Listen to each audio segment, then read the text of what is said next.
Hello, hello, hello. I am Jack. I am back, and so is BestBall on UnderDog Fantasy.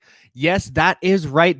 UnderDog is running a special tournament right now for all of us to enjoy called BestBall Resurrection. If you'd like to join me and see if you can know if you would like to join me and see if you know better than Jack, hop on in.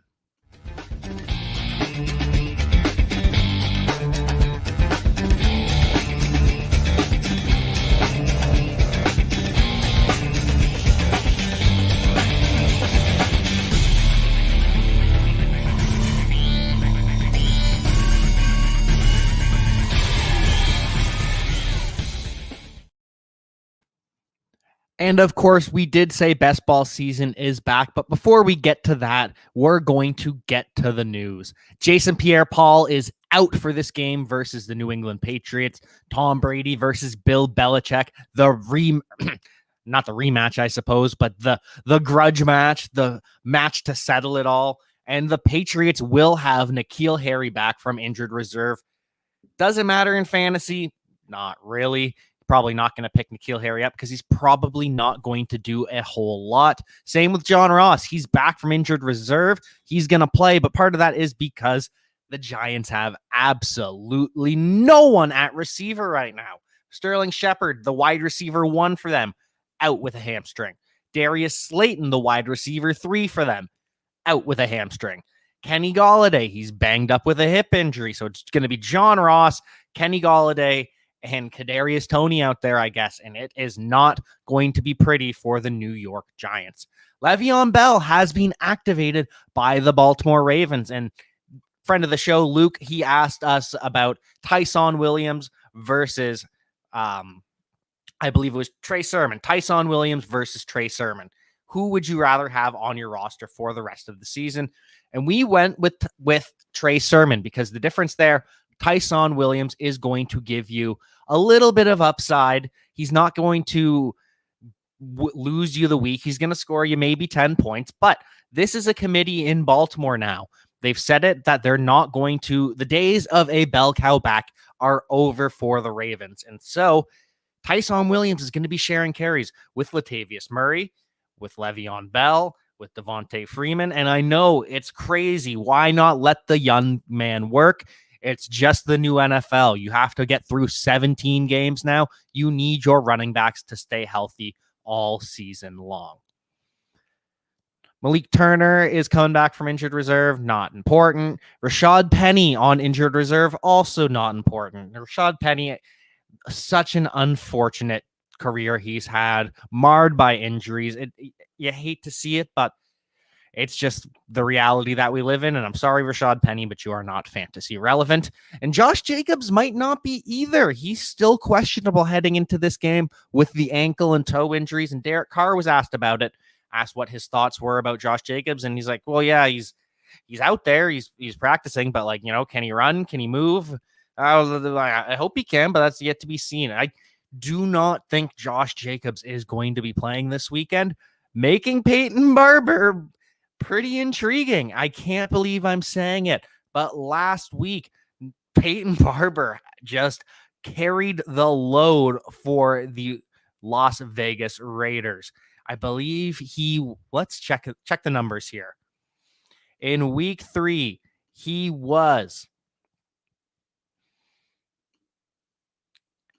his attempts were at okay, sorry, including week 4 on this, and I can't show you this proprietary information. All right, got it going. Peyton Barber, 23 attempts. That was 4th in the NFL in carries last week behind only Derrick Henry. And I know you're probably noticing the shirt. Well, maybe not now because I'm zoomed out. Remove the screen. Jack, why do you have all these planes on your shirt? What's going on here? It's because Derrick Henry is going to run all over the Jets. It's just going to be beautiful. And so I just wanted to pay my respects to the New York Jets because they are officially done for. Stick a fork in them. They are done. And Derrick Henry is going to get some work this weekend with Julio Jones and A.J. Brown set to miss the game. But back to the Raiders. It's got distracted talking about Derrick Henry. I'm sorry about that. But Derrick Henry, first in carries last week, then it's Alexander Mattison, which is fair. He's the 1-for-1 replacement for Dalvin Cook. I was wrong there. And then Alvin Kamara. And then it's Peyton Barber. Peyton Barber is a workhorse for John Gruden for some reason. I can't explain it. I don't have any answers for it, but it is the reality we live in. John Gruden is a strange man. He makes strange decisions. And so if Peyton Barber is available in your league, roster him immediately. Probably he's worth a flex at the very least. If for whatever reason, he's going to get the work over Kenyon Drake. Kenyon Drake is only a receiving back in Las Vegas. It is a cry and shame, but it's the reality we live in. And we can't account for rational coaching. Buddy Howell is going to be playing for the Rams. Doesn't mean anything because Darrell Henderson is surprisingly playing. Didn't expect that. He's got the rib injury. And so I can't recommend playing Darrell Henderson this week because it's going to be a pain tolerance issue. And when it's a pain tolerance issue, he could come out at any time. He could lose the job to Sony Michel for this week at any time. Once Darrell Henderson is cleared, isn't on the injury report with ribs anymore, that's when it's full go play Darrell Henderson.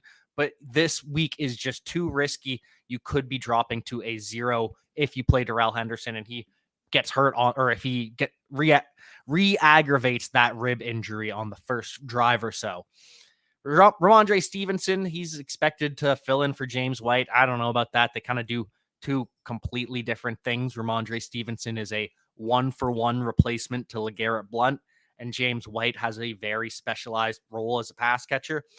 So I don't see it. I think it's going to be more J.J. Taylor in the mix, but maybe this means Damian Harris does more as a pass catcher and Ramondre Stevenson takes over more as a plotter in the middle, I suppose. Chase Claypool is out. Kind of makes Juju Smith-Schuster a little bit more attractive. I said on the podcast last night, I can't really trust Juju going forward. This does help. It condenses the target share, and you're not spreading it out between three guys. Deontay Johnson's going to get his. It looks like Najee Harris is going to get his. Juju sees a small bump from this, but he's still not someone I typically am going to trust going forward. The Steelers are just too bad. Ben Roethlisberger's arm is too cooked. Gronk, we talked about it last night. He is out, and that's unfortunate. If you have any questions on who to start at tight end, send them to me and give us some options. Dawson Knox is an in-house favorite, as is Tyler Conklin. Jets are still confident in Zach Wilson. And this is all for the injury report, which means it is time for some best ball. And we'll see how quickly this lobby fills here. I have no idea how quick these tournaments have been going, but it's fun. Best Ball is back on UnderDog Fantasy.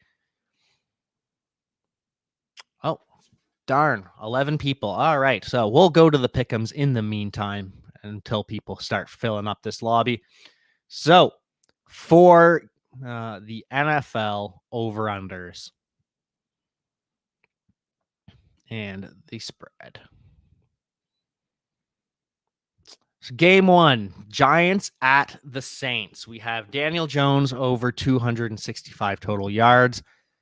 And that's tempting in this one. We're going to take, this is an easy under. Jameis Winston has not passed for over 150 yards in any game this season. The Giants have a pretty good secondary. It's not a good defense. They're going to, Saquon Barkley with the 60.5. Well, sorry. I'm getting distracted. I can't really hold my attention. Jameis is going to throw for under 199.5 yards. He has not thrown for over 150 yards in a game this season. And the Saints are 2-1. And the one game that they lost was against the Panthers, where they really looked impressive. Let's see.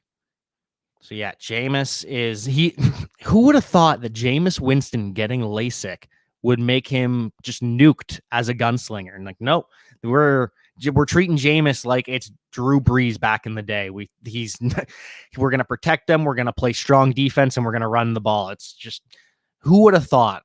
Did not see that coming at all, but here we are. So Jameis Winston under 199.5 passing yards.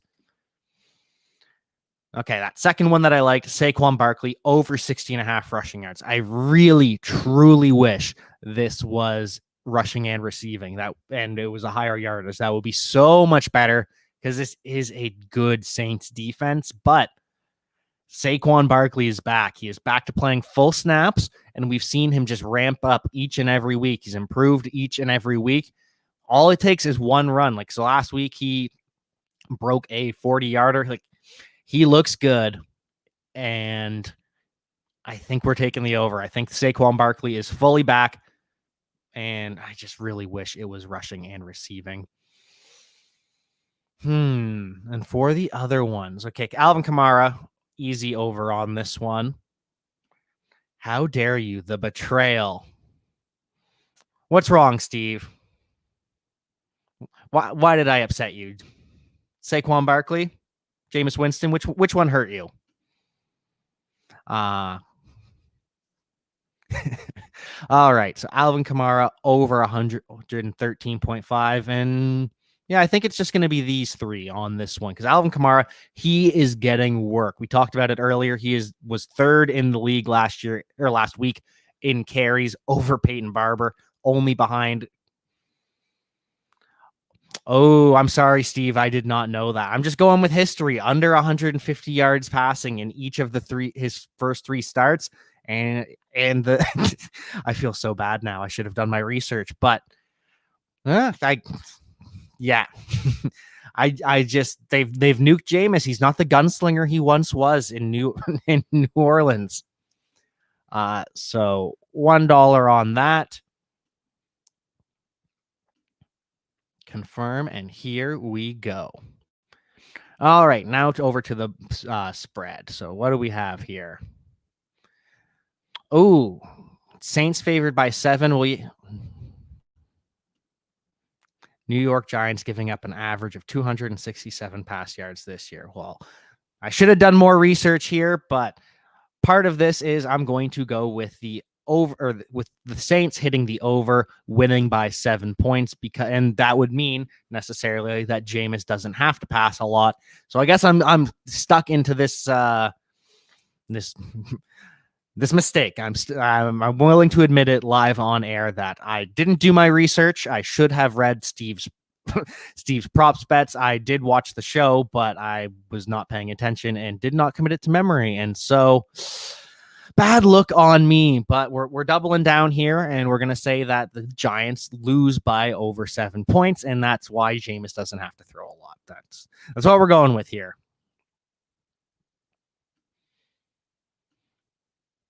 And we are still at 8 people, waiting for 8 people over in our UnderDog Fantasy Best Ball. We've got the Best Ball Resurrection is the name of it. And so for our next game, we have the Kansas City versus the Philadelphia Eagles. All right. So Patrick Mahomes, that seems like a lot. 328 passing yards. Let's see what we've got for the Eagles. My cat is in the way. There we go. Now I can see my screen again. It's fine. Conservative Jameis was the only part of my ticket I'm nervous about. Okay, well, thank you, Steve. I'm still sorry. I apologize. Now to the Eagles. Well, this why does everyone hate Dallas Goedert? Why is his props always like 30 yards? I don't get it. Kansas City is going to score a lot of points, and so the Eagles are going to have to throw the ball a lot, and Dallas Goedert is going to be the main benefactor of that. So yes, over on that. Over on Jalen Hurts, because he's going to be losing for most of the game. He is going to have to either play Superman ball, or the Eagles are going to cave. So that's pretty easy over here for Jalen Hurts, in my opinion. Where else do we want to go for Kansas City? I think this is the game that Tyreek Hill breaks his funk as of late. We did see it last year where he had a 3 or 4 game stretch, and it's only been 2 games so far where he's been kind of not so good. I think this is the week that he can break that stretch. And all it takes is one play for Tyreek Hill, and he can pretty much hit this. Even 81 yards he can do in one play. So, we don't like Clyde Edwards-Helaire. We do not trust him against the Eagles, especially like they have a strong run defense. Patrick Mahomes doesn't like to check the ball down. So that's going to be our 4. We're going to, all right. So Clyde Edwards-Helaire under 73.5 rushing and receiving yards. The Eagles have a stout defensive line. They are big in the run stuffing department up the middle. And they've got Malik Jackson and Fletcher Cox are the 2 big boys up the middle. So Clyde Edwards-Helaire not going to find a lot of room to work in the running game. And in the receiving game, he's just not used. Like Patrick Mahomes doesn't see him. He would rather just roll out, extend the play, and then chuck it downfield to Tyreek Hill, which is why we've got him on the over 81.5 receiving yards.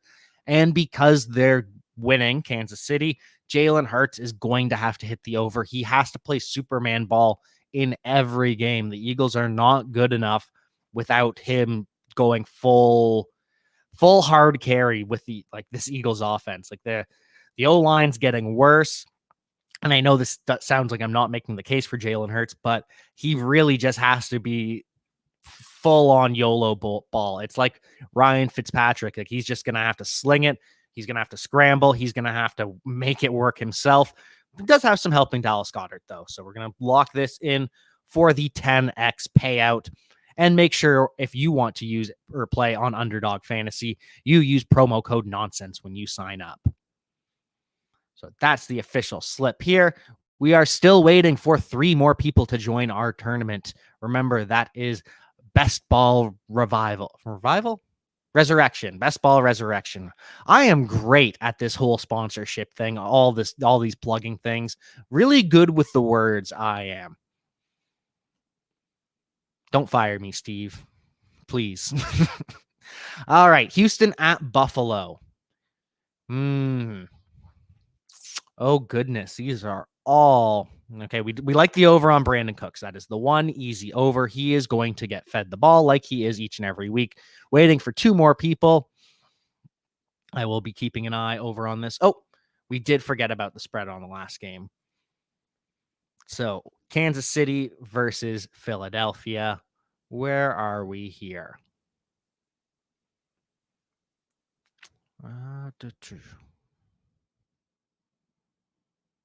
Philadelphia versus...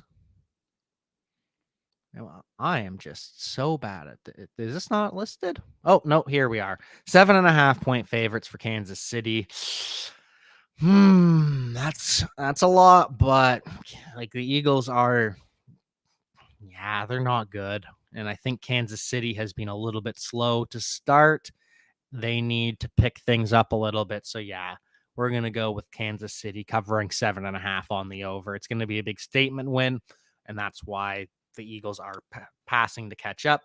And that's why Jalen Hurts hits the over with Dallas. Like, if anything else, if you're only taking one prop bet on this game, Dallas Goedert over 33.5 yards. Like that's just, we're stealing money at this point. That is ridiculous. And the hate on him has gone too far. Back to Houston at Buffalo, though. Brandon Cooks 73.5. Waiting for one more person in UnderDog.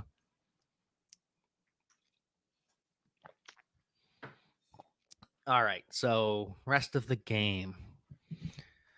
I don't think Josh Allen has to hit 324 total yards because Houston isn't good on defense. They're not competing as well when they had Tyrod Taylor.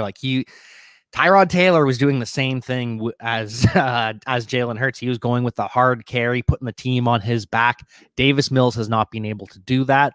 This 201 is just a little bit too in the middle, so I'm not taking it. But I don't think Josh Allen is going to have to do as much against the Bills. They're going to run it quite a bit. I would prefer if there was a Zach Moss prop on this, and I don't like betting over on Devin Singletary, but I think they're going to split this job. Perfect. We are live. And since it's just me, I'm not going to do the Wheel of Wow because that would just hurt myself and I would not be doing myself any favors. But we will be bringing the Wheel of Wow back once we have guests on later this week. We've got a good lineup coming for you. And Jack Knows Best will be back on Monday and Tuesday and next Saturday as well until what is that? It will be so we have until week 6. So we've got a couple weeks coming up here. Yeah, so Monday, Tuesday, Saturday, Monday, Tuesday, Saturday. I am picking from the 6th spot, and the ADP. ADP hasn't changed that much. Travis Kelce going higher than he was before. Devontae Adams still up here. Aaron Jones and Austin Eckler. This is interesting. Cooper Kupp obviously has risen quite a bit, but not as different in the ADP as I expected. Don't think. How far does Christian McCaffrey fall, though, following the injury? Because we know he's out this week. He's probably out next week, but they didn't put him on IR, so that means they're hoping to Travis Kelce, Derrick Henry off the board to start. Do I have to take Christian McCaffrey if he falls to me? I hope he doesn't. That will not be an easy decision for me. No, I can't take. Oh, okay. He's off the board. Perfect. I don't have to make this decision. I will be taking Alvin Kamara if he's still there. And if not, I will be taking Austin Eckler or Aaron Jones. That is the decision point that we're at here behind Alvin Kamara. Because Devontae Adams is dominant. He is elite. But we've seen it already. You need these high-profile point-scoring running backs if you want to compete in the early season. Like Derrick Henry, he won you a week by himself, as did Cooper Kupp.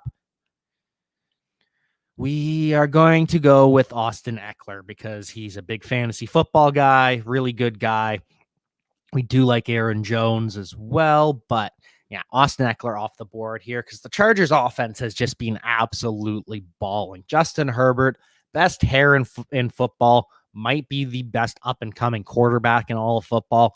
He looks good. Justin Herbert is very much alive and well in the MVP conversation heading forward.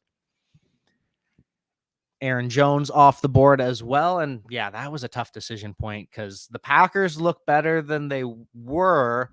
Aaron Jones does have those big 4 touchdown weeks like he had against the Detroit Lions, but yeah, I'm feeling good about Austin Eckler. I prefer the Chargers offense to the Packers, especially MVS, Marquez Valdes-Scantling. He is now going to be out, missing the next couple weeks. So unfortunate for him. But the Packers offense takes a hit.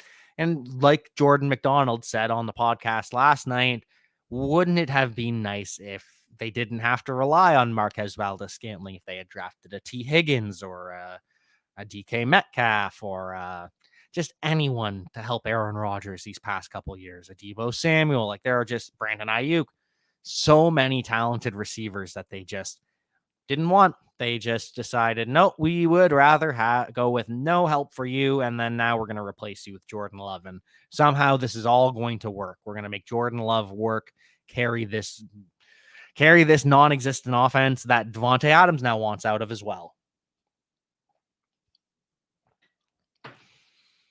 Ooh, Deandre Swift still on the board. The RB4 in the NFL right now. That's we will be taking Deandre Swift not DK Metcalf, Deandre Swift if he falls to us. Hopefully no one here ahead of me is watching the stream because I really, really like Deandre Swift. He is going full on Christian McCaffrey from a couple years ago with the Panthers. The Lions aren't a good team. They haven't been doing well in terms of winning games. Damn it. Handsome, my new arch enemy, Handsome, taking DeAndre Swift and Tyreek Hill off the board. You better watch yourself, Mr. Handsome. All right. Who will we be taking instead? Yeah, we're going to go Joe Mixon if he is available. No. You can go Darren Waller and not have to worry about tight end anymore because Mendy's gone. tight end is bad this year. Joe Mixon gone. Okay, this is easy then. DeAndre Hopkins. Yes, he was not good this past week. No, he might not be good this weekend coming up because he's still battling the rib injuries, but that's a 2-ish, 3-ish week injury. He's going to be fine. He's playing through it. DeAndre Hopkins is an Iron Man. I don't know if he's ever missed a game in his NFL career. I can't remember the exact numbers on it at this point, but he has been an absolute picture of health. And it's not true health because he's been battling nagging injuries for years, but he just plays through it. He is a very, very tough man. I'm feeling comfortable about DeAndre Hopkins. DJ Moore right after him, ahead of DK Metcalf, Justin Jefferson, ahead of CD Lamb. I like that. DJ Moore, especially now with Christian McCaffrey out, he could be that league-winning wide receiver. It kind of looks like DJ Moore is what we wanted Calvin Ridley to be heading into this season, which is weird because we thought that DJ Moore, he'd be more of a target competition, more of a timeshare for the targets between Robbie Anderson and Terrace Marshall. And we thought that Calvin Ridley would just be fed all the targets, and he still is in Atlanta, but DJ Moore is just an absolute alpha in Carolina. Who knew that's all it took for the breakout to finally happen for DJ Moore was Sam Darnold. And one of the interesting things I found out this week, he is 2 years younger than Terry McLaurin. Yes, that is right. DJ Moore is 2 years younger than Terry McLaurin. He's one of only 3 pass catchers in the NFL to go for over 1,150 receiving yards in the last 2 seasons, up there with DeAndre Hopkins, who I took, and Travis Kelce, who went off the board with the first overall pick in this draft. So, who are we looking at here? I prefer Tyler Lockett. Calvin Ridley off the board. So, yep, that makes it pretty easy for me. Tyler Lockett. He has a hip injury, but he was practicing in full on Friday. Looks like he should be full go. And he is just he continues to be the most underrated receiver in the NFL. He is game-breaking talent. He can be a target monster when you need him to be. He can be electric and just he's just good. Tyler Lockett just needs more respect across the NFL. Chris Carson, the next pick, I considered that, but Patrick Mahomes was not on the radar. Kyler Murray went first quarterback off the board here. Before I could even take him to stack with DeAndre Hopkins. That's fine. 3rd round quarterback is still, I get it. Kyler Murray has been awesome, but you can wait a little bit longer on that.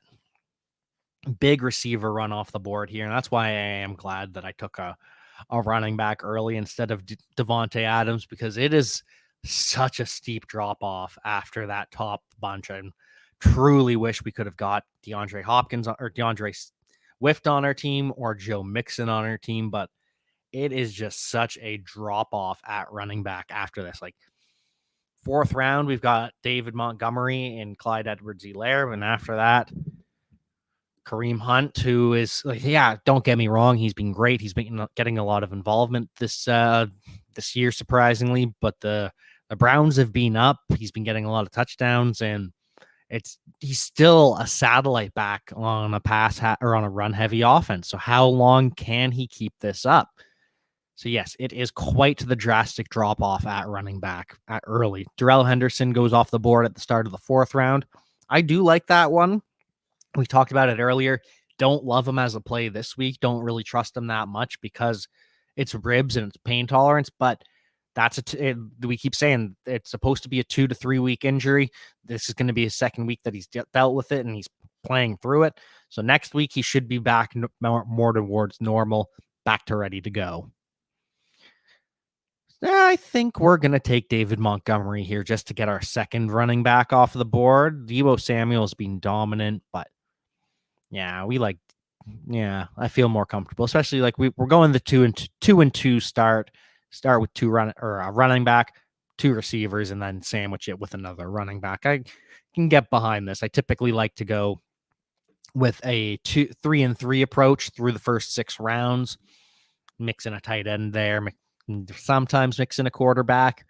This year, it was pretty good getting quarterbacks in the 5th, 6th round, so I didn't hate that as much, but typically, depending on ADPs, it's typically going to be 3 running backs and 3 receivers to start. So we'll see if we can keep that trend going through round 5 and round 6. How is my arch rival doing? Handsome. Oh, and of course, he gets a perfect stack with Mahomes and Tyreek Hill, A.J. Brown. Slow start for A.J. Brown, though. A.J. Brown has not been too good to start the year. He's going to be out this week with a hamstring. So maybe it's not, but maybe Handsome has faltered, and I can take that a little bit of schadenfreude in that. Just enjoy his missteps because he sniped me earlier on my friend DeAndre Swift. All right, we're up here. And Allen Robinson is looking like the option unless we go Kareem Hunt. Oh, goodness. Goodness.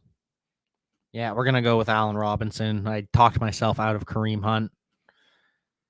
I think, no. Yeah, it took too long. Could have gone with Kareem Hunt. We're going with Allen Robinson because I do think that he is going to get it going. Like in week 1, he had double-digit targets, and it was all short routes, slants, and drags and stuff like that. At some point, he's too talented to waste like this. And maybe like even this weekend, maybe Nick Foles gets in and pumps Allen Robinson with 20 targets. Like Nick Foles is good enough. Like they performed well together last year. I still think Justin Fields is going to be the best quarterback Allen Robinson has ever played with. I still think they're going to figure it out against Detroit, who is one of the worst pass defenses in the NFL. Like if you're not playing Allen Robinson this week, you're never going to play him. If you don't believe he can rebound this weekend, then you may as well just sell him now, because if you can't trust him now in the best matchup you could possibly have, you never will. And so I am trusting Allen Robinson for the big breakout in week 4.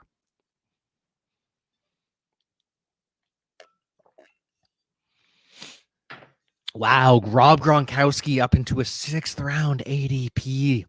That is wild considering where we were getting him all off season in the double digits. I am shocked by that. I had to check and make sure I wasn't just seeing things through my glasses. Like that is, wow. I think not Tom Brady. I think we like Miles Sanders here if we can get him. If not, Mark Andrews is the number 2. And so, yeah, we do ultimately end up with our 3x3 start. And Miles Sanders, he is not one of important nonsense favorite running backs because he is so hit or miss. He ends up with a lot of negative carries, but he's very boom bust, and that is only helped by Jalen Hurts and his rushing ability. He freezes linebackers. And so we are expecting to see a little bit more usage of Kenny Gainwell throughout the season, but I'm still happy with Miles Sanders in the 6th round, completing the 3x3. Who else am I going to take? Gronk, Damian Harris, who is not so popular with Bill Belichick after the fumble in week 1. And yes, I understand. Maybe we should have gone Harris with the James White boost, but the Patriots don't really work that way. So I'm happy with that here. And with our next pick, there's no one to stack Aaron Rodgers with. But we could go with a later round guy. Yeah, Aaron Rodgers probably our best option here. Round 7, we're still getting a starter on our team. I believe. Oh, of course he would go off the board here. Of course he would. All right, we're going to go. Oh, no. We are going to Tyler Boyd or Brandon. No, we're going with Brandon Ayuk. Brandon Ayuk was going in the 4th round all off season. He finally had his first game back. No, Brandon Ayuk is going. He is still. I know we were all worried about week 1 in his usage and week 2 in his usage, but week 3, he was finally back to normal. He's at a full route participation. Like Whether he was in Shanahan's doghouse, I don't know about that. Maybe he was just coming back slowly from the injury. They were taking care of him and being cautious. Whatever it is, they're past that at this point. They cannot afford to just have Brandon Ayuk sitting on the bench for Trent Sherfield when they're down playing the Packers. Like that is not how this works anymore. So Kyle Shanahan, but this is all to our gain. Brandon Ayuk is a game-breaking talent. Getting him in the 7th round is a very good feeling after where you had to reach up for him. And it just complete flip-flop with Deebo Samuel at this point. And Rob Gronkowski finally goes off the board in the 7th round, but still, that is just so early. And he's missing this weekend with the non-broken ribs. They're just bruised, I believe, but missing this weekend. So you're already punting 1 week. And I don't love the idea of drafting injured players that are going to miss you a week already. That's the same idea with drafting Christian McCaffrey. Is you're committing to missing multiple weeks.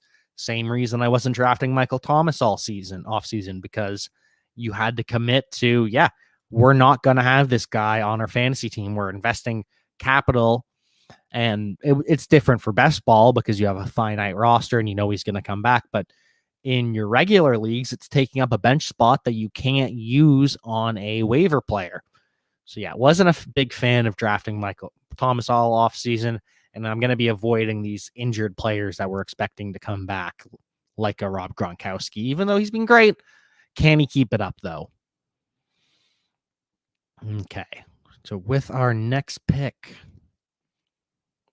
we've loaded up on running backs and receivers.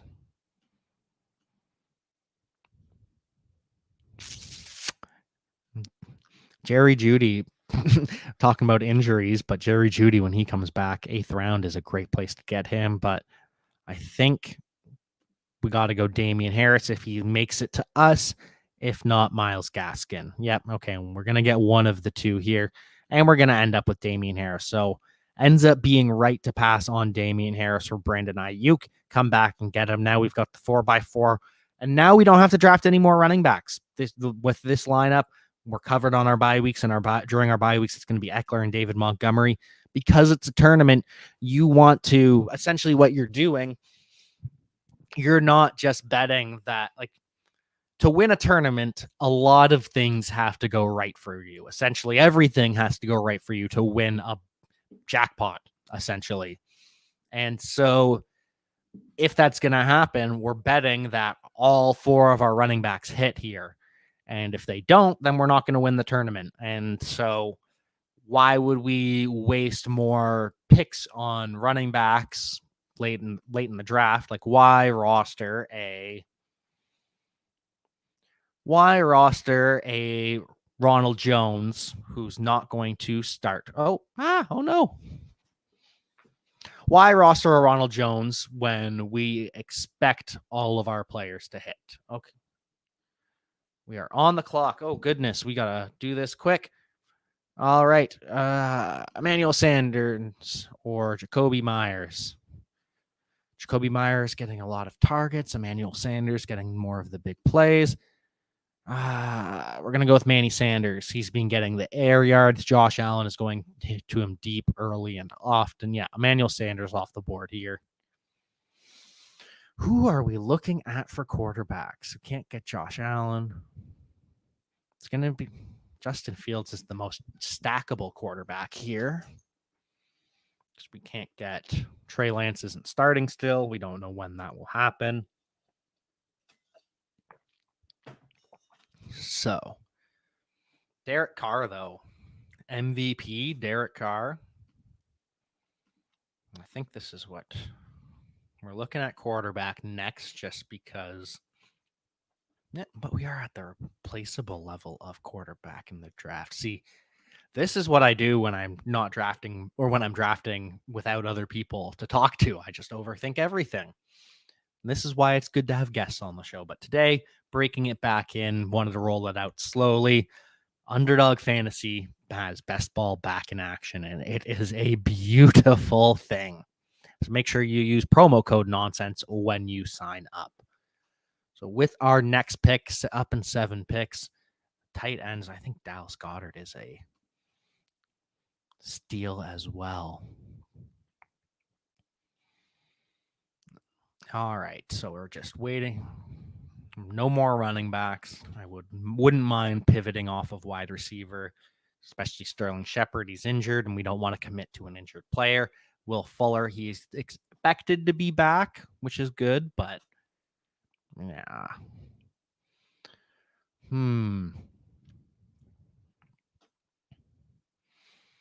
Not looking. I think we're gonna go with Ryan Tannehill if he makes it back to us. Dallas Goedert next, because I would take Dallas Goedert over Robert Tonyan. And I would like to get one of a tight end or a quarterback at this point, just to start filling out my starting positions, because that there's no because there. It's just that's how you have to play it at sometimes. Chuba Hubbard, Alexander Madison, like these are all backup running backs. Trey Sermon, we don't know what he is at this point. Kyle Shanahan really seemed to take every excuse possible not to play him. Does not trust Trey Sermon, would rather play Kyle Juszczyk, the fullback, instead of him at times in critical situations. So not sure how we feel about any of this is why we went running back early, just so we could feel confident in our 4, not have to draft another one. So we are going to take Ryan Tannehill off the board here. Slow start, but he has completely rebounded. Dallas Goedert off the board before Robert Tonyan. Big Bob Onion, like we said, was the right decision, because Dallas Goedert is the wide receiver 1 in Philadelphia. 33.5 receiving yards. Smash the over on that. That is all. We're at the point where as long as Dallas Goedert's getting a 30-yard over under, you take the over every time. Like, this is just ridiculous. Underdog, you gotta update, fix that on your pick'em. Free money for us at this point. And it looks like Bob Onion might fall back down to us.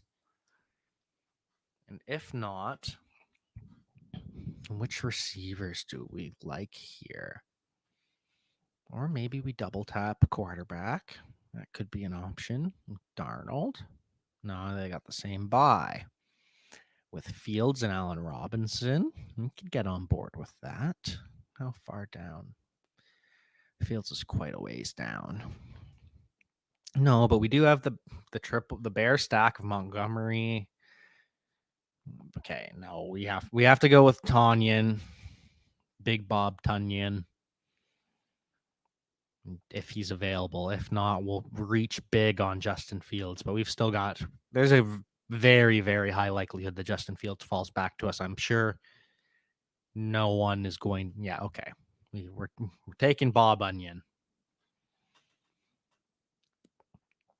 and hoping Justin Fields falls back down to us. Darnell Mooney also star him. That would have been a good idea too, with the double bear stack.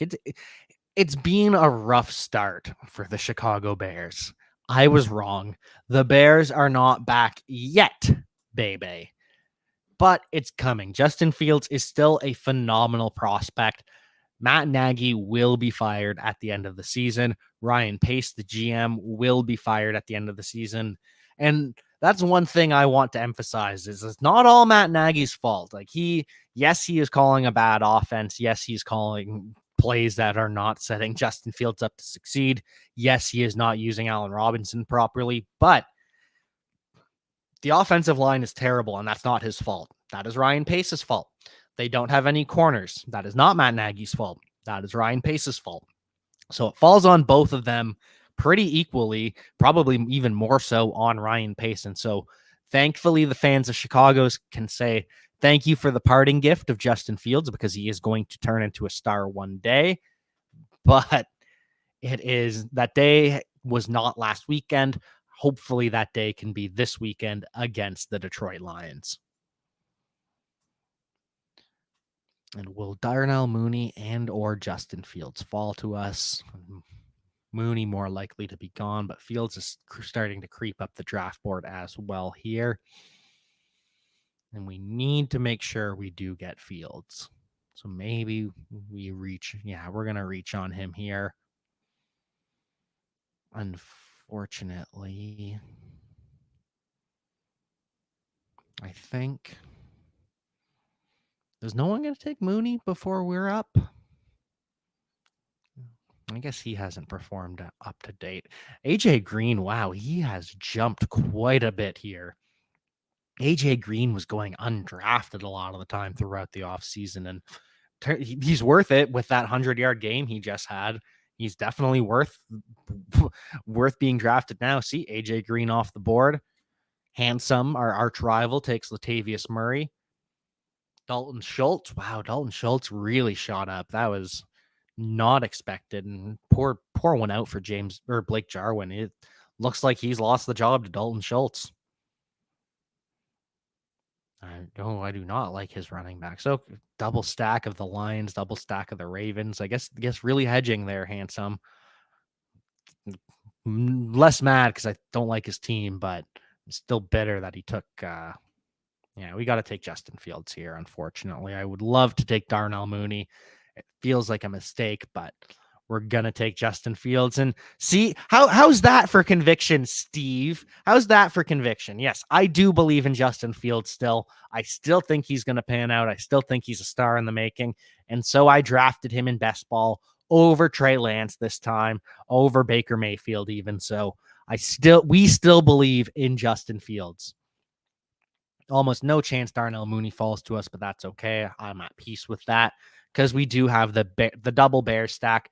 David Montgomery has some negative correlation, which means there's a good chance even when Allen Robinson is bad, it's because David Montgomery was good. So there's a lot to like here with this lineup here. I wish we could somehow maybe we can get Anthony Ferkser in here. He's probably fallen way down. He's done nothing through injury. Yeah, we could do that if we really wanted to. Maybe Nick. Where's Nick Westbrook going? Nick Westbrook at Keene.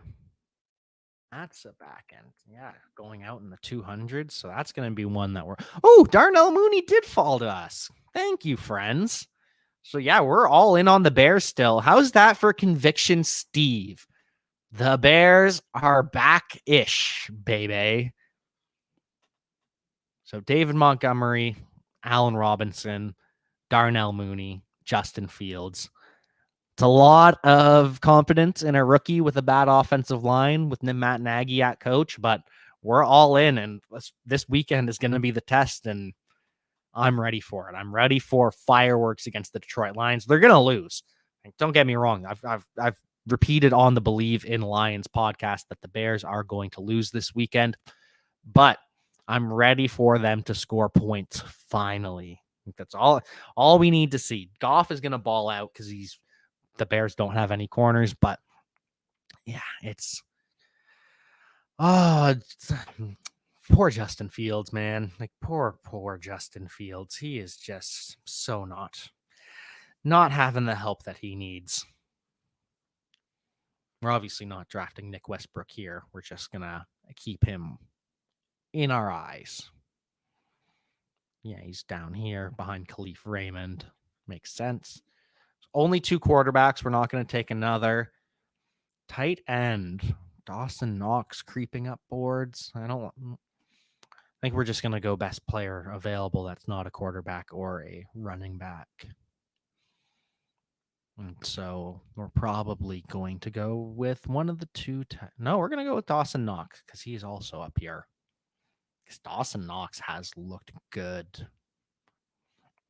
He was working all off season with a hand-eye coordinator. They were catching a lot of tennis balls, just really trying to get that get those drops sorted out is really all he wanted. And it looks like it worked because Dawson Knox has been scoring touchdowns. He's athletic. He's big. He's everything we want in a tight end. So if we can get him as our tight end too, and most importantly, he does not have a bye in week 13, the same week as Bob Tunyon. So that's a good thing. Austin Hooper is off our board because of that, but also I'd rather have Jared Cook and Hunter Henry over Austin Hooper anyways, because don't believe in Austin Hooper anymore. So Dawson Knox, please come on down. So we're set at tight end. Don't have to draft another one here, I don't think. We're set at quarterback. And now we're set at running back. We can just load up on wide receivers to try and hit those boom weeks.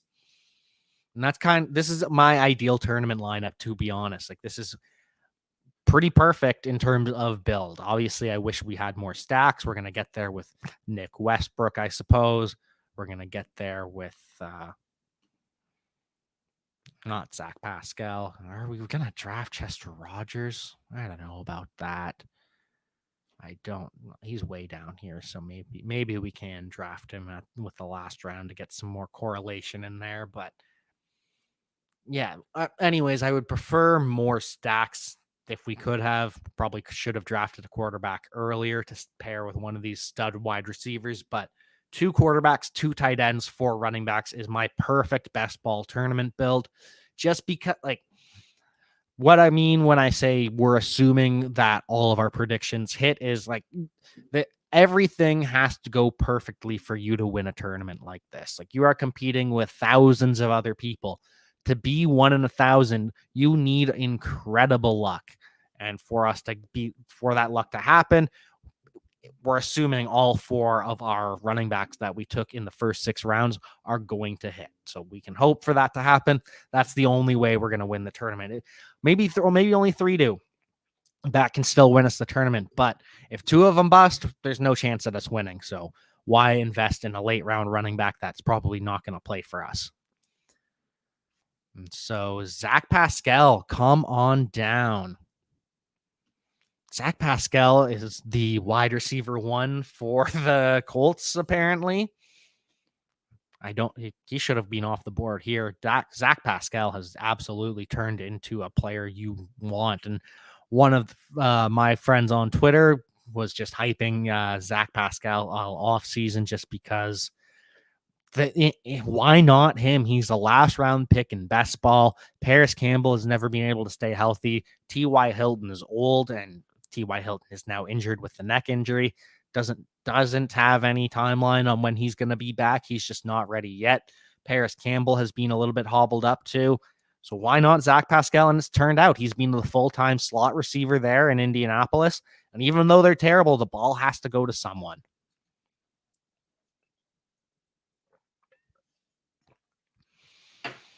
With the next pick, I'm just going to hop back and see if there's anyone else that we like.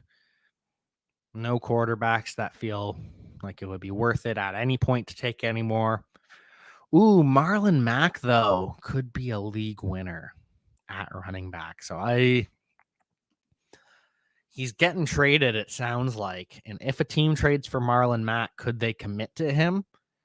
Oh, goodness. Wow. I am going back on my word here. But Marlon Mack, it sounds like the Colts. So the Colts sat him last week, and it sounds like they're going to sit him this week and hopefully trade him.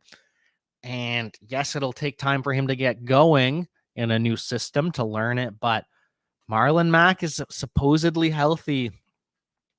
And he could be a league winner if he goes somewhere else. So, yeah, we're going to break the rule. I said we're not betting against ourselves, and we're still not. Week 14 buys and that isn't good. Instead, we're just betting that Marlon Mack, especially in round 16, he could be a league changer if and when he ends up in the right situation. Like, if he ends up in Baltimore, ends up as the lead back there, it could be pretty crazy. Can't believe I spent all of this time talking about how you only want 4 running backs and then immediately break the rule when I see some spicy character coming up the ranks. Like, just absolutely no conviction, but hey, whatever. Jack knows best, so deal with it. Oh, goodness. I have had the wrong background on this entire time. Promo code nonsense when you sign up on UnderDog Fantasy if you would like to take part and try and beat me. And we will also be going back to the over-unders and the pick'ems over on UnderDog Fantasy once we wrap up this best ball. We've just got 2 more rounds here. You're getting it all today. You're getting the best ball experience. You're getting the news and you're getting the spreads and the pick'ems. So lucky you in the audience. So, all right. Now we're officially locked in on just wide receivers. Cedric Wilson tempting with, KJ Hamler. Got to remove him. Allen Lazard, he is tempting with MVS out, Jameson Crowder, and Quintez Cephas. Oh, both of them off the board already. Jameson Crowder is our next one up, it looks like. Or Quintez Cephas, who could be the wide receiver one in Detroit, even though they refuse to commit to him, even though Jared Goff really likes throwing to him when he's on the field, but Dan Campbell won't play him as much as he should be. It's all very confusing and stressful. Quintez Cephas or Jameson Crowder. We're going to go. They do have the Lions have 2 games against the Bears. So in the games that Justin Fields is good, Quintez Cephas should be good. We're using that logic because there's a little bit of correlation, more so correlation than drafting Jameson Crowder, who, if he plays either of these guys, would only be playing them once. So there's a chance we get a big boom week where Justin Fields is in a shootout with the Lions, throwing it to Allen Robinson. David Montgomery puts 2 touchdowns in on the ground, and on the other side, Jared Goff is slinging it to Quintez Cephas. That's a reality that could exist this coming weekend, and so we're stacking it on our best ball team because why not? And with our final pick, who are we going to go with? N'Keal Harry's back. Freddie Swain.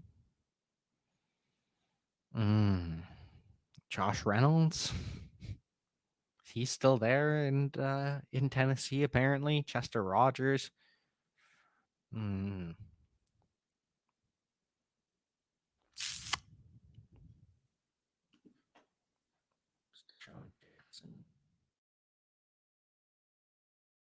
Oh, yeah, of course he was already drafted, but hey, it doesn't hurt to check.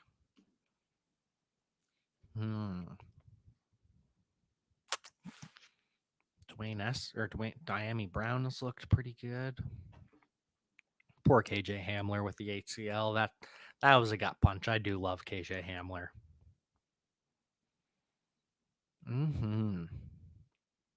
Not loving my options with this last round pick. So we're gonna go with a Tennessee Titan. Oh, Nick Westbrook went off the board before we could take him. That is interesting. Slipped my mind.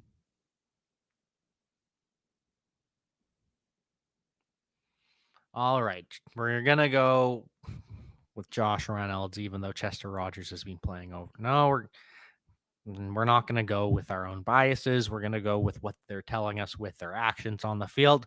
So we are going to go with Chester Rogers here if he is available. And if not, we'll go with Josh Reynolds because one of them has to catch a touchdown from Ryan Tannehill, don't they? Right?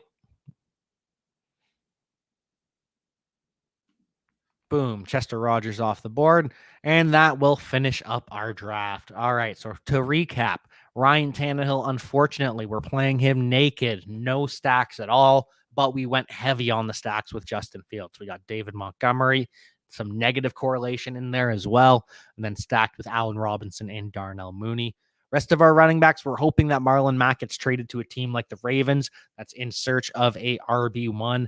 Maybe he takes over for the 49ers. There's lots of scenarios, and the Colts are looking to get rid of him. Damian Harris is going to hopefully see us an expanded role. Now that James White is out for the rest of the season, he should be seeing more work in the passing game. Miles Sanders and David Montgomery, unfortunately, don't catch the ball as much as we would like them to, but they do have touchdown upside, which is the one good piece of good news. But Austin Eckler is really going to be the hero of this running back core. And then at receiver, we just loaded up on talent. DeAndre Hopkins, Tyler Lockett, Allen Robinson, and Brandon Ayuk. Those are 4 wide receiver ones by the end of the season, potentially. Emmanuel Sanders has looked great for the Buffalo Bills. Darnell Mooney hasn't really hit yet, but we're ready for it. Zac Pascal. Hopefully his best days aren't behind him from the early season.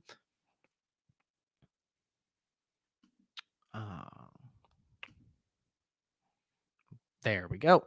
Quintez Cephas and Chester Rogers, they're just last round picks, dart throws. They're hoping for a 2-touchdown game from either of those two to get in our lineup. And then Mr. Big Bob Tunyon, Robert Onion, and Dawson Knox, two young athletic tight ends with upside. So that's going to do it for our best ball. And we are back to our pick'ems and our spreads. And we've already seen the line move on Davis Mills. So we'll refresh this real quickly here.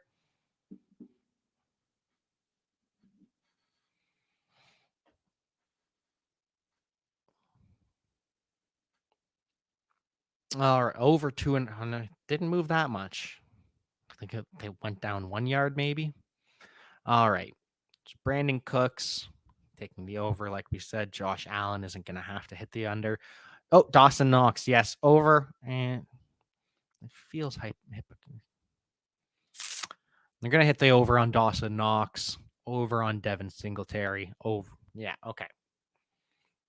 So Dawson Knox, definitely over on this one. We think Dawson Knox is very much an underrated tight end going forward. And Devin Singletary, we're going to hit the over. I wish with all my heart that it was Zach Moss instead. Would much prefer that, but we're going to roll with Devin Singletary because both those backs are getting work and both of them should perform well against the Texans. And then Brandon Cooks is the easy over on this one. So we're going to go with the 10x payout here and hit submit. And if I could pick one that I'm most sure of, the two I'm most sure of are Brandon Cooks and Josh Allen in this game. And so for our spread here, 17 points. Oh my goodness. That is too much. I am sorry. That is too much. We're going to take that, and we're also going to take the over because the Bills do score a lot of points. I know I said that Josh Allen isn't going to have to do as much, and the Bills don't take their foot off the gas. They like to run up the score, but they do that on the ground as well. Like they protect Josh Allen when they're up. So Texans are covering. That's a lot of points for them to put up, even with Tyrod Taylor out, and they're going to hit the over too. Carolina at Dallas. DJ Moore versus Trayvon Diggs, though. That's not going to be a fun one. But who else are we going to take? Dalton Schultz is... I do not. I think this is going to be a surprisingly defensive game here. So I think we're going to go under on Dak. Under on Zeke. Possibly. Yeah, we're going to go the under on Dak, the under on Zeke. Oh, I want to take the over on DJ Moore, but he's going to be locked up with Trayvon Diggs. That's going to be a tough one. We're going to take the over on Chuba Hubbard receptions, though. He had 5 targets last week, caught 3 of them, and that was with Christian McCaffrey starting the game. So, yeah, Sam's going to check it down to Chuba more this week. Yeah, I think we're going under Dak, under Zeke, and over on Chuba Hubbard. I do not like this game for fantasy as much as I wish I did, as much as I would have coming into the season. I thought Dallas was terrible on defense. They are not. Will Baker Mayfield throw an interception against the Vikings? I don't think so. He has been taking care of the football pretty well, and the Vikings defense hasn't been able to stop anyone. Patrick Peterson has been giving up a lot of yards, a lot of touchdowns, which is why we're taking the over on Odell Beckham, 69.5 yards. So those are 2 Browns that we've got there. We'll come back to more of them because there are some of these that I like, but we got to go to the Vikings. Kirk rushing yards. I don't love that prop. Oh, Tyler Conklin over 32.5 receiving yards. And so what they're doing here on Underdog is they're asking, who do you think the wide receiver 3 or the pass catcher 3 truly is in Minnesota? Is it KJ Osborne or is it Tyler Conklin? Because one of these two is going to go over their total. The other will not. We're going to go with Tyler Conklin. We think he is pass catcher number 3 here. He's been performing pretty well, been getting a lot of snaps. He's been getting the targets. And last week, he finally broke out a little bit. So Tyler Conklin there instead over KJ Osborne. So yeah, I guess we can double down there and take the under on KJ Osborne if we're taking the over on Tyler Conklin, because we've seen it time and time again. The Vikings typically, most teams can't support 4 people, 4 pass catchers. We're going to have to see which one of these 2 it is. And I understand why they don't have a Dalvin Cook line either, or an Alexander Madison, just because we don't know which one's going to play. So 10x payout, we're going to put we're going to put $2 down on this one, because I quite like this bet, especially the Odell Beckham over.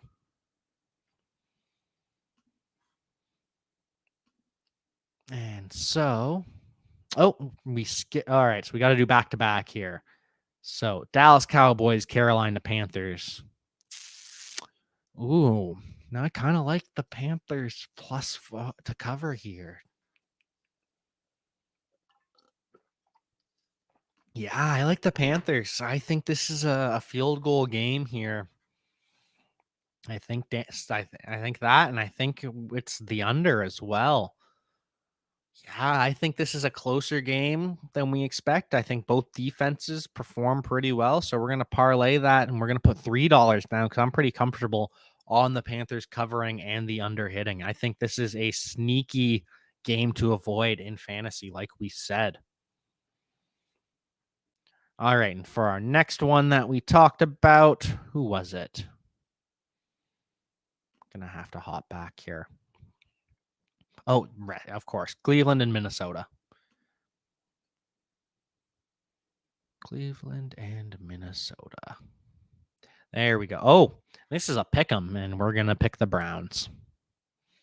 We are going to pick the Browns, and I think we're going to take the over as well. Both teams have been giving up a fair amount of points, especially Minnesota, and that kind of works with what we're going with as well. Baker not turning the ball over means more points likely scored. Odell Beckham going over 69.5 yards receiving, more likely. So yeah, Browns and the over here versus Minnesota.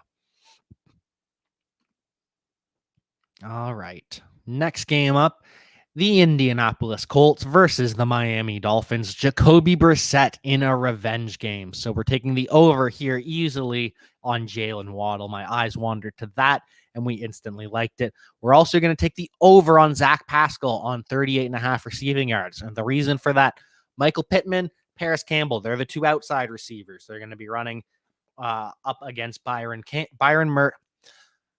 Jones and Xavier Howard are the 2 outside corners for the Dolphins. Michael Pittman, Paris Campbell are going to be against them. Zac Pascal will be against Nick Needham, and that is much less threatening. Not that he's bad, but he is nowhere near as talented as those 2 beasts on the outside. They're going to lock Pittman down. Carson's going to be throwing it to Zac Pascal. Ooh. And the running backs, I kind of like the over for both of them a little bit. I kind of hate it a little bit. I think we're just going to go with 2 here. I think we're just going to go with Waddle and Pascal, the 2 slot receivers going on the over. And so Jalen Waddle, 12 targets last week. He and Mike Gesicki, Mike had 10 targets. And that, granted, the part of that was Will Fuller being out. But even before that, Mike Gesicki was getting fed by Jacoby Brissett. So maybe we go with 3. Yeah, we're going to go with Waddle, Gesicki. Those look like Jacoby Brissett's 2 main targets. Even with Will Fuller, I'm not happy about that at all. I thought Will Fuller was going to be very good this year. So far, and hasn't been. So yeah, the 2 slot receivers, and Mike Gesicki is essentially a slot receiver as well. Like he's listed as a tight end. He doesn't play as an inline tight end too often. He is pretty much just a big slot, or even a wide receiver, power forward on the outside. So, Colts versus Dolphins. Ooh. This is not a fun one to bet on, because I don't believe in Carson Wentz. I don't fully believe in Jacoby Brissett either, but no, we do. We're going to go with Dolphins to cover. And do we go the over or under?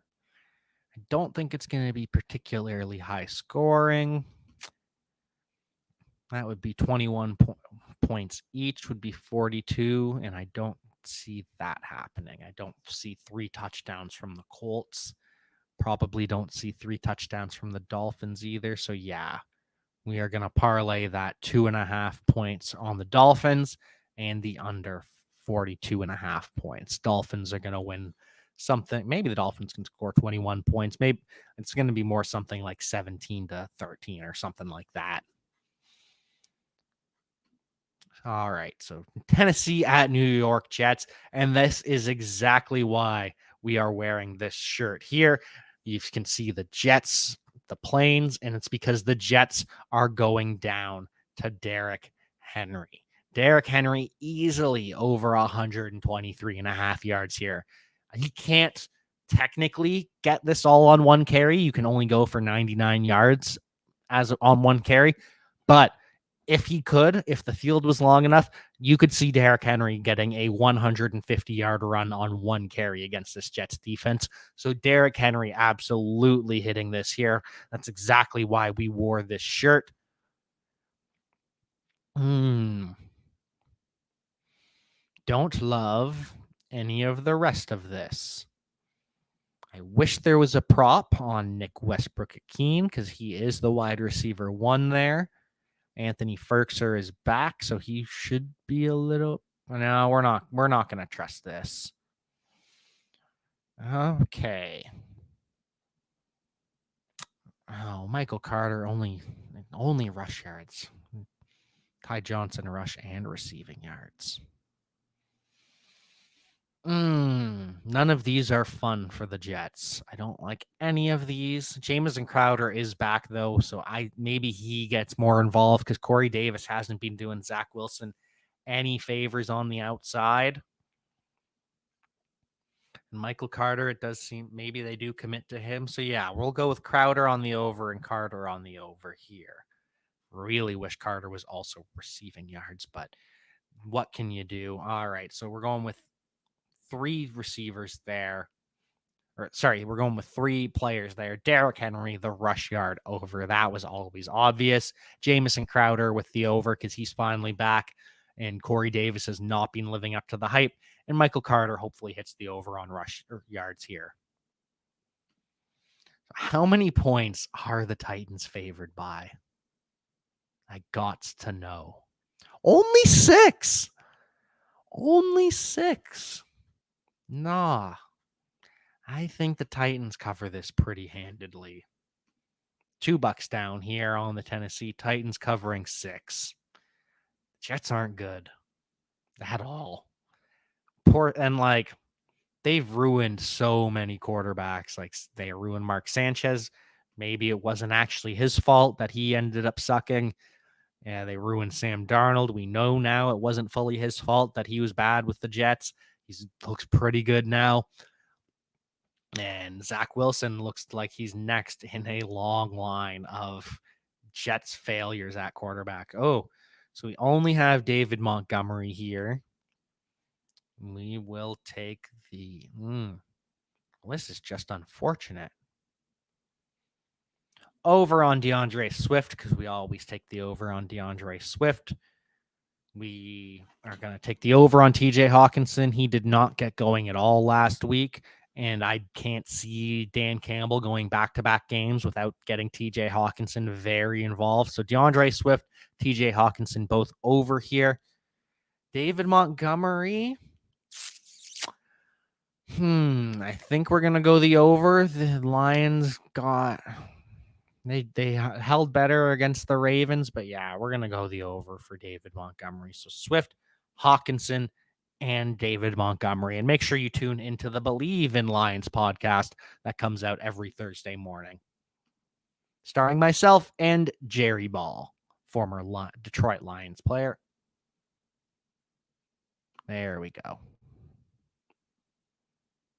And for that spread, what are we looking at? because if you've followed me on Twitter and Instagram, you know who I'm taking here. I've already announced my pick for this one.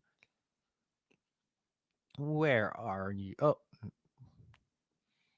where are you, Detroit? There we go. Lions are 3-point underdogs. No way. Absolutely not. No, we're not even just taking that. We're going to take the Lions straight up to win this one. Like, going to be facing a rookie quarterback, Justin Fields, who is not getting any help at all from Matt Nagy. I think he performs better this week, but I still think that Dan Campbell comes into Chicago, gets the first win of his career. So, yeah, we're just taking straight up Detroit Lions money line.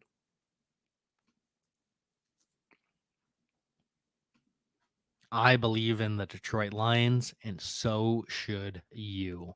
All right, Washington at Atlanta. Taylor Heineke over 280.5 total yards, especially. He is 5th in the NFL in rushing yards rushing attempts among quarterbacks. He's thrown for, in his first 2 starts, he threw for over 300 yards. He had a bit of a letdown last week, but Taylor Heineke is a pretty quality talent. Curtis Samuel, we're going to take the over 27.5 receiving yards. Yes, I know he's probably going to be eased back, but Curtis Samuel, game-breaking talent. He can do this all on one play. So, yeah, that is a pretty easy one to take for him. And for the Cordero Patterson, easily taking the 59.5 rushing and receiving yards. He is the RB1 there. Matt Ryan is just checking it down early and often. He does not trust his offensive line. Whatever it is, the new offensive coordinator, it's not gelling there. So Matt Ryan checking it down early and often. And Washington's defense hasn't been particularly good either. We thought they were going to be elite. I think this ends up being a pretty decent game for Kyle Pitts as well. So for this one, we are going to take the Taylor Heineke over. And I guess if we're taking the Taylor Heineke over, we've got to go with his wide receiver 1 hitting the over, because Terry McLaurin is going to get fed targets and the Falcons cannot hang with him. So for this one, we are going for the 20x payout. We're going to put $2 on it because why not? We believe in Taylor Heineken. Maybe go grab one of those after the show. Curtis Samuel, 27.5 receiving yards. Seems pretty safe. Unless he gets hurt, they're going to have a couple plays drawn up for Curtis Samuel to get him back in the flow of things. Terry McLaurin, if Taylor Heineke's going over, Terry McLaurin has to. And on the other side of things, Kyle Pitts, 49.5 receiving yards, finally has the breakout we've been waiting to see for him. And Cordero Patterson as he's the guy there. Like, he is the offense so far. Shockingly enough, he is definitely going to hit that over there. Some sites have even began to remove his eligibility as a running back, as a wide receiver. There we go. Finally went through. And what is the spread on this one?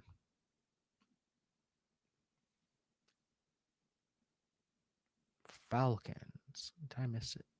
Oh, yeah, first one. 1.5. That's it? No way, no how. Washington is winning by more than 1 point. I'm glad Washington's the favorites on the road, but yeah, they are Washington pretty easily in this one. The Falcons are bad. They should have moved on from Matt Ryan last year. They should have drafted a young quarterback, either Justin Fields or Mac Jones. Traded Julio too. You could have done both of them. You could have done a a full rebuild, traded Matt Ryan, traded Julio Jones. You have multiple picks now. Make your team much better for the future, and you still get a quarterback of the future. Nope. We would rather just stink. And Arthur Smith looks like a fraud early in his career. Looked like he was going to be innovative offensive mind. He's running all this play action, all this 2 tight end stuff. And that has not panned out in the slightest so far. Quite a few games left. All right, just double checking here. Arizona at the LA Rams. This is going to be a fun one. This is going to be a very fun one. So what are we looking at here? We're going to take Matthew Stafford easily on the over here. Cooper Kupp easily on the over here. Is this the game, Robert Wood? Oh, always take the over on Robert Woods rushing yards. That is a Mason Cameron is one of the betting guys over at Important Nonsense. He is a big wide receiver rushing overs guy. We're going to do that with Bob Forrest here in this one. Kyler Murray seems pretty safe that he's going to go over this as well. This is going to be a very fun, very electric shootout. And so we've got 3 bets from the Rams. We've got 1 bet from the Cardinals. So our final bet is going to be we're going to go with Christian Kirk on the over. DeAndre Hopkins banged up, going to be facing Jalen Ramsey. Kyler's going to look to go elsewhere at times. And I think Christian Kirk is the biggest benefactor of that. So we're going for the 20X. We're going to put $2 down because we love these shootouts. Let's ride.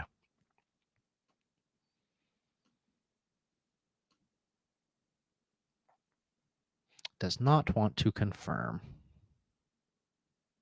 Has one of these changed already? Just need a refresh. What are we looking at here?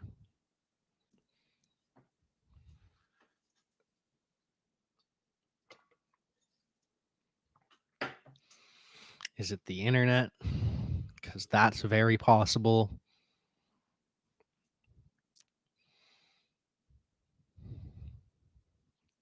Oh, all right. There we go. Finally went through.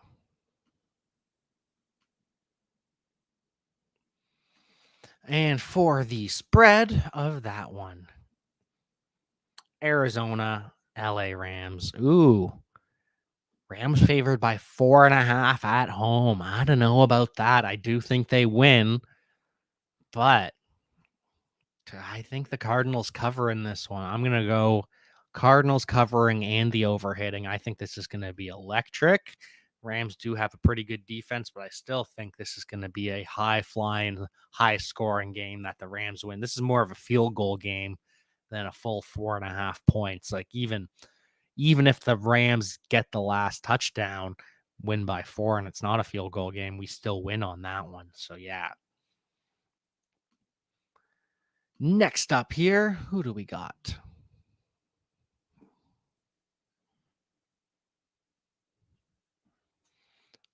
All right.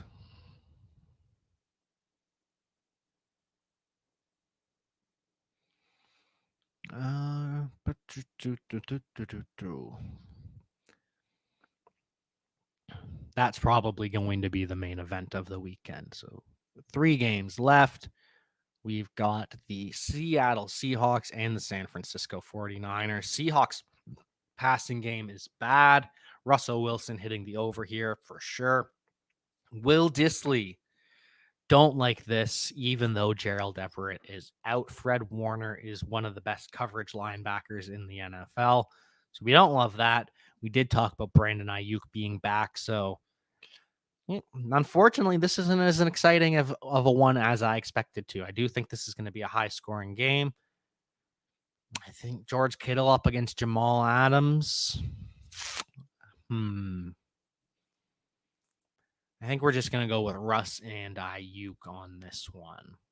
Be a little bit more conservative. Go for the 3X payout. And up next, we got a bet on this. Seahawks favored by 2. I think they're going to win by more than 2. Not going to bet on the over-under. There we go.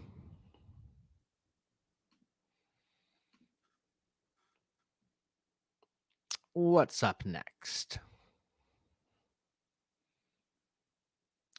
All right. The Pittsburgh Steelers and the washed Ben Roethlisberger versus Aaron Rodgers and the Green Bay Packers on their revenge tour. So running backs have not particularly had success against the Steelers. Yeah, we're going to go with Bob Tonyan here, hitting the over because the linebackers have been struggling. The safeties have been struggling. Minkah Fitzpatrick hasn't played particularly well early in the year. Devontae Adams on the over. We're not going to take Aaron Jones on the over or really touch him here. No, we can't. Why is it 54.5 rushing yards? Why not receiving too? I'd be fine. Obviously, it's going to be more, but we're still going to take Najee on the over because the Packers' run defense isn't particularly good. And we're going to take Deontay Johnson on the over here as well, just because Chase Claypool is out and Deontay Johnson is going to get around 15 targets. So for this one, Robert Tonyan, Big Bob Onion, 32.5 receiving yards over. Devontae Adams, 94.5 receiving yards over. Najee Harris, 54.5 receiving yards over.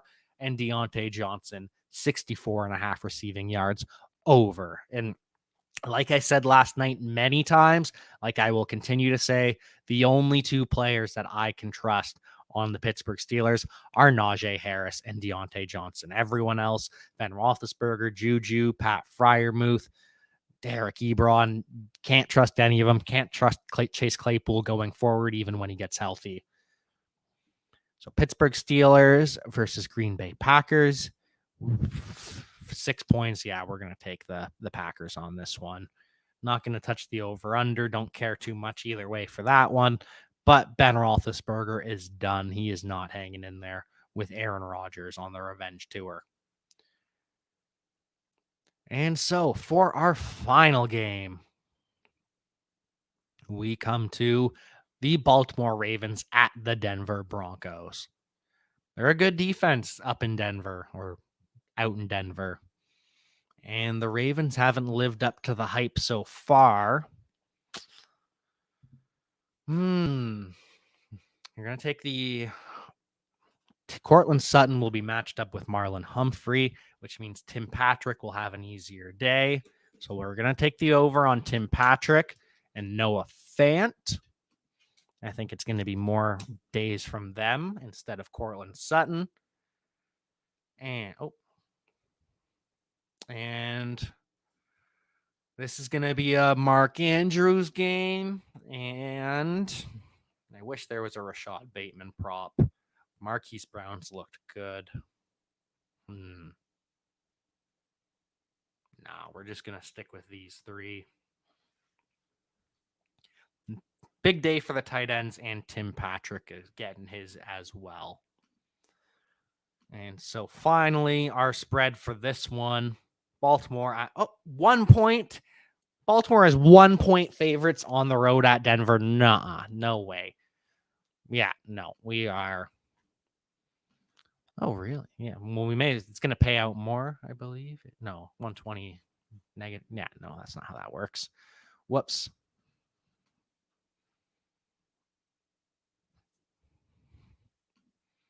So, yeah, $2 on the Denver Broncos. Or no, the Baltimore Ravens to cover at the Denver Broncos, win by more than 1 point. And that's it. We've gone through each and every game. We've gone through an entire best ball, and we went through the news. So thank you for tuning in. I will see you next time.